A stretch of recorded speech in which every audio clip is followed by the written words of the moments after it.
perdido. Miraba a un joven, yo simplemente, basado a lo que yo hacía en ese instante, era huesos secos. Pero no me di cuenta de que desde mi niñez estaba yo recibiendo la palabra de Dios, ¿sí o no? En el catecismo, desde pequeño en las misas. Estaba escuchando la palabra de Dios, estaba escuchando a mis padres en las cosas de Dios y estaba siendo sembrado. Y aunque tenía yo una tendencia de hacer el pecado, me gustaba también el pecado ya estaba dentro de mí desde mi niñez. También la palabra de Dios iba creciendo junta con el mal, ¿sí o no? Entonces, ¿cómo vamos a ver a la juventud? ¿Cómo vamos a ver a nuestros familiares? Porque como tú los veas, es como los vas a tratar.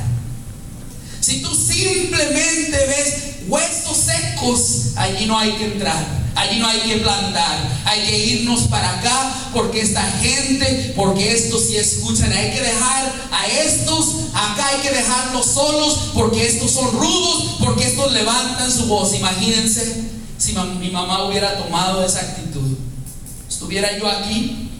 Entonces Ezequiel empieza a predicarle a los huesos secos y dice, mira lo que pasa, dice: hice según me había ordenado, y mientras profetizaba se produjo una gran agitación.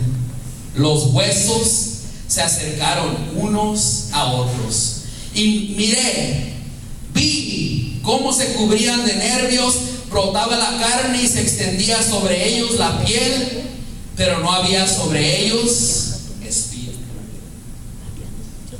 Entonces empieza Ezequiel a predicarles, empieza a proclamarles la palabra de Dios, empieza a decirles que ellos iban a vivir. ¿Y qué pasa?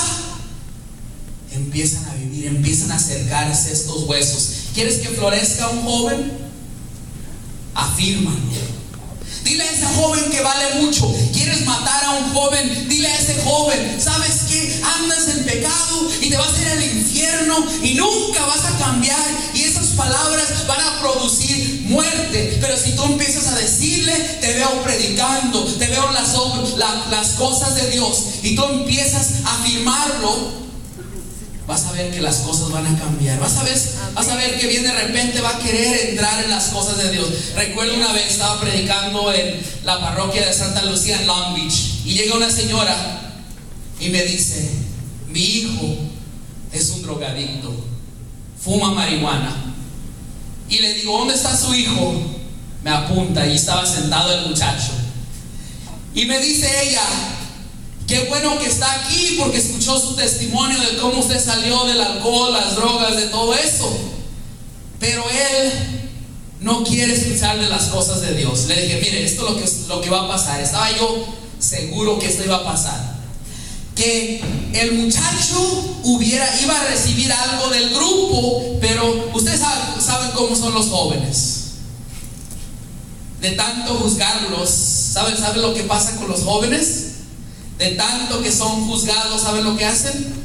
No, ok, leave me alone. Esas son sus 3 palabras. Te dan unas 2 o 3 palabras. Get out, leave me alone, go away. De tanto ser juzgados, ellos crean una pared que dice: no entres, déjame en paz. Y los padres todos están afuera, pero no se dan cuenta que no solo es el joven. Muchas veces los padres tienen mucho que ver. Te lo digo como consejero que va a los hogares a hacer terapia. Lo veo. El papá me dice: es mi hijo, mírenlo, ahí está un drogadicto aquí con su cerveza en la mano, diciendo: mi hijo es un drogadicto. Y no se da cuenta que él también es un drogadicto. Su droga es diferente, ¿sí o no?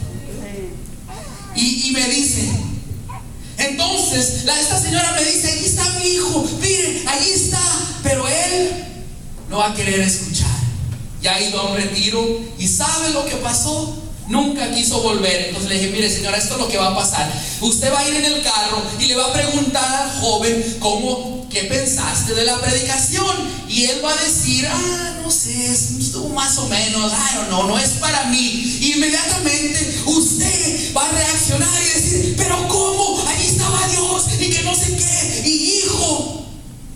y allí se terminó todo. El joven se cerró.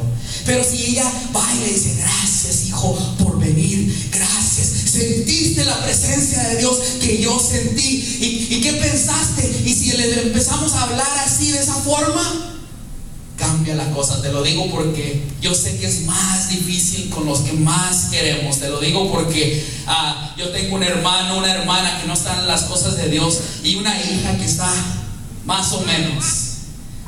Y muchas veces entra esa angustia de pensar: se pueden perder, ¿qué tal si se pierde y hay un retiro? ¿Qué tal si le pasa algo? ¿Qué tal si muere sin estar en gracia de Dios, confesado, tomando la Eucaristía? ¿Quién ha pensado eso? Yo lo he pensado. Y le dije: Señora, lo que va a pasar, ustedes van a pelear. Y le dije, me acerqué al joven y empecé a hablar, y le dije: qué bueno que estás aquí. Y empecé a hablarle, a afirmar su presencia allí, a hacerlo sentir que era parte de la comunidad. En otras palabras, muchas veces el joven se siente como que es huesos secos en medio de huesos vivos. Pero si nosotros los invitamos y tratamos de entrar en su mundo, es diferente. No sé por qué el Señor me está guiando a esto. Y lo que pasa es que hoy día vivimos en una sociedad dura, ¿sí o no? Dura. Cada día el pecado está en las escuelas. Las escuelas ya no son un lugar solo de aprender matemáticas. También en las escuelas están aprendiendo.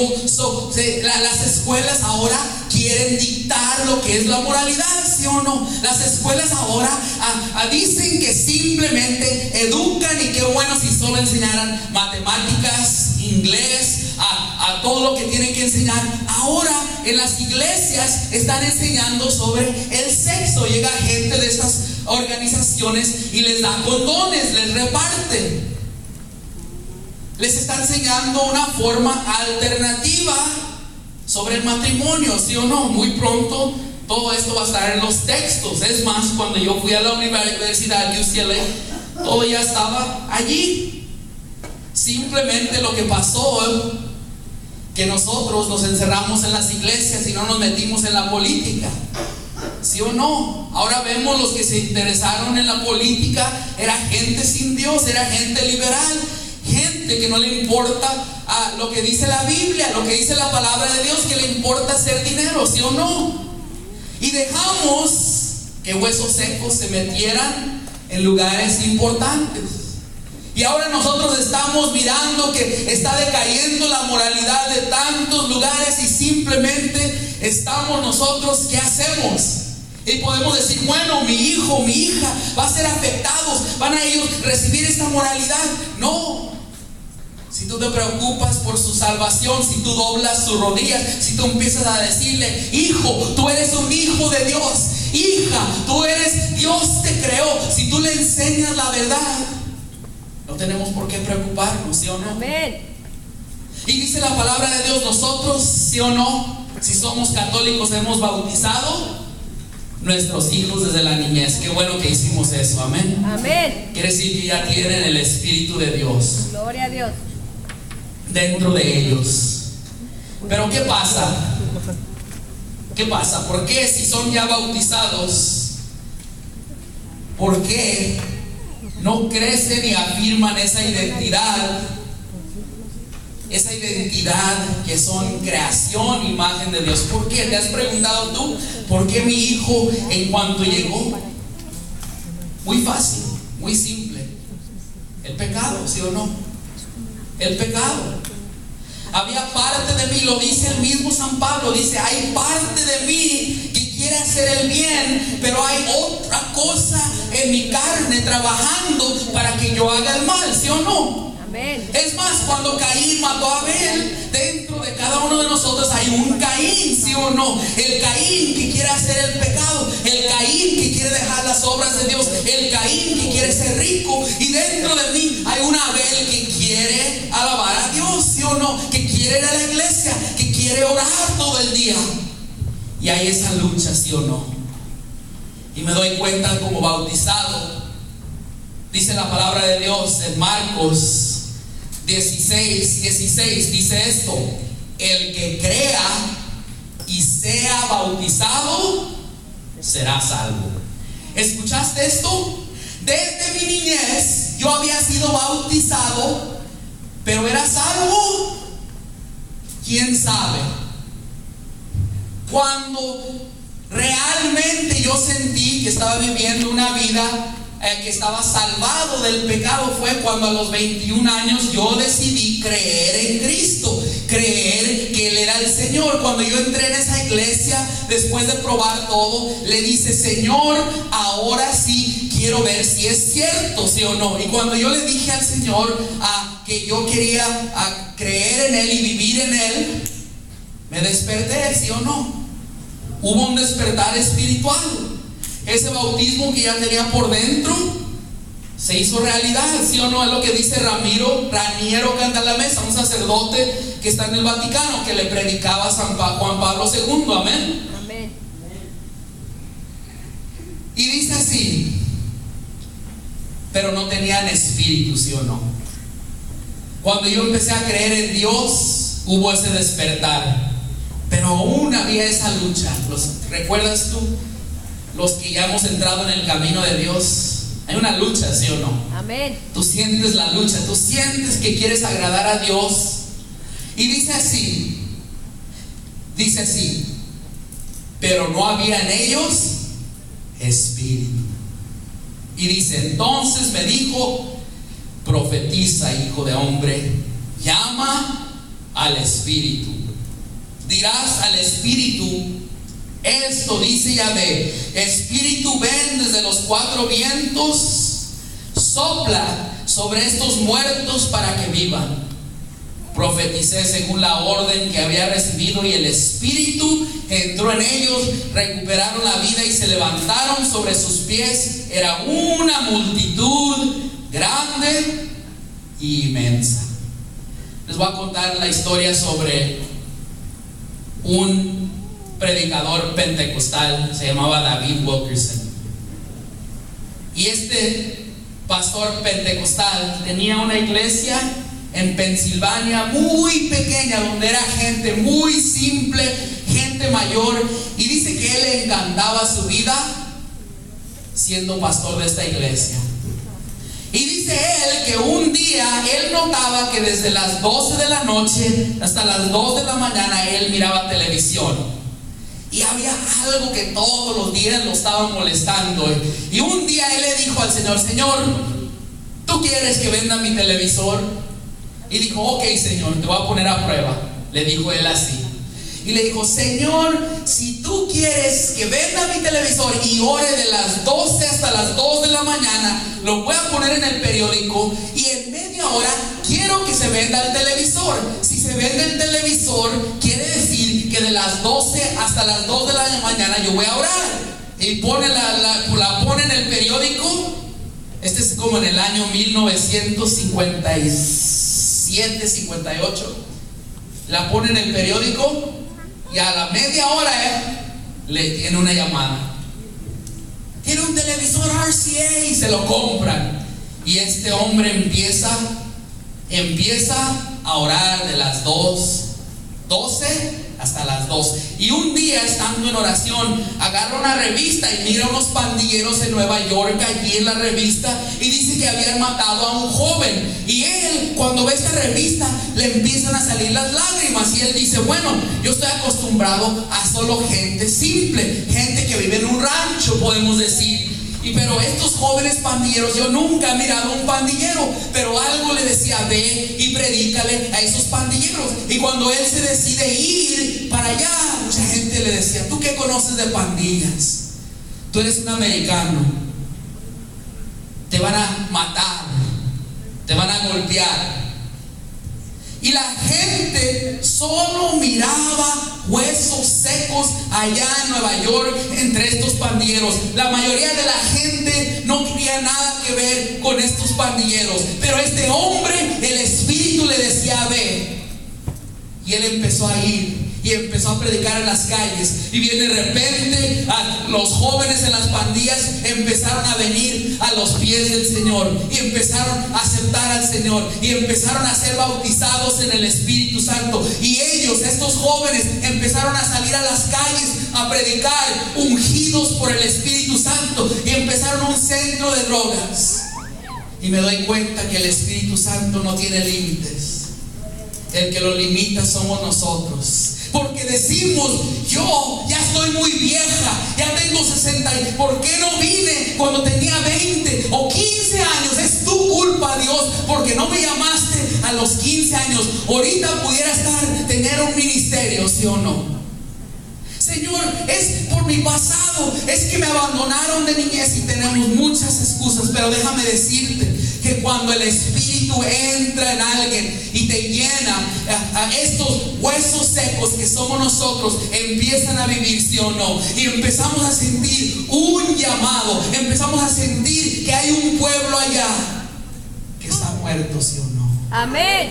Y que tú tienes una visión para un pueblo, ¿sí o no? Amén. Amén. Y estos huesos empezaron a vivir y déjame decirte que cuando tú empiezas a vivir, tu familia empieza a vivir. Amén. Tus vecinos empiezan a vivir. En tu Facebook, la gente que lee lo que tú pones, porque hay mucha gente que pone cochinadas, ¿sí o no? Hay mucha mugre hoy día que sale de la televisión, que sale del Facebook, que sale de nuestros familiares. Pero alguien que está lleno del Espíritu Santo, amén, lo que sale de esa persona es paz, amor, fidelidad, y te das cuenta que estás predicando a un Dios vivo. Amén.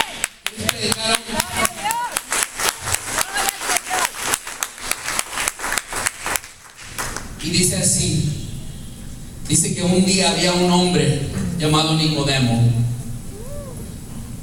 Nico, vamos a decirle Nico, porque somos latinos, amén. Se llamaba Nicodemo, pero le voy a cortar para hacerlo más latino, ¿sí o no? A mí me gusta el Jesús vestido de cholo, ¿no? ¿No es cierto? Con un fade así como yo. Mucha gente lo quiere hacer a su manera, ¿sí o no? Y Nico fue a ver a Jesús, ¿a qué horas? De madrugada. De madrugada, ¿sí o no? En la noche, porque me imagino, o una de dos cosas, o le daba vergüenza, o no quería o la otra era que tenía que tener un momento íntimo con el Señor cuando nadie estuviera allí. Por eso mi tiempo de oración es en las noches. Para mí, yo no soy persona de la mañana. Mucha gente dice, ay, es que en la mañana tienes que levantarte temprano para orar. No trabaja para mí. A mí me encantan las noches, orar en las noches. Y dice que este Nicodemo fue y le dijo, Rabí, yo sé que Dios está contigo porque nadie puede hacer las obras que tú estás haciendo. Y Jesús le dice estas palabras: en verdad te digo que nadie puede ver el reino de Dios si no nace de nuevo desde arriba. Nicodemo le dijo, ¿cómo renacerá el hombre ya viejo? ¿Quién volverá al seno de su madre? Esta palabra es muy famosa, ¿sí o no? Muchos hermanos de otras iglesias dicen, nosotros hemos nacido de nuevo y vamos directo al cielo. Ustedes no, ¿verdad? ¿Has escuchado algo así? Donde te dicen a ti, muy bien, estás conversando con alguien en el trabajo, no sé si te ha pasado, y te dicen, hey hermano, ¿tú eres católico? Sí. Y te dicen, oiga, ¿por qué en los bares hay tanto católico? Le digo, ¿cómo sabes tú? ¿Estabas allí? No, yo no. Antes de que nací de nuevo, ¿verdad? Y en los bares, también tengo un tío que es católico y anda en el adulterio y que no sé qué, que no sé qué, ¿verdad? Y cuando te digan eso, dile, ¿tú me miraste allí a mí? Este fin de semana, hermano, estaba en un retiro en la Anunciación con mi Biblia, amén. Orando en lenguas, amén. Para los que tenemos el don, estuvimos allí, nadie estuvo allí cometiendo adulterio. Entonces, ¿de dónde? A ver, dime quién fue. A ver, dime específicamente.